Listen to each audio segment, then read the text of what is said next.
mejoramos la plantilla y bajamos el coste.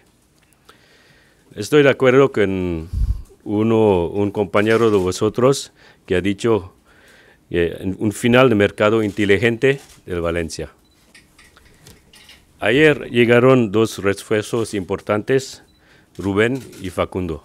Venimos con mucha ilusión, tenemos muchas ganas de hacerlo bien, queremos ayudar al Valencia a que siga su curso de buena racha y bueno, trataremos de aportar todo lo que tengamos dentro para que siga en una buena sintonía.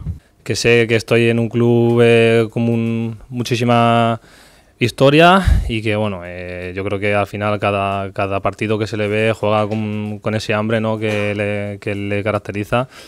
Y bueno, creo que a intentar seguir en esta línea para que siga la buena racha.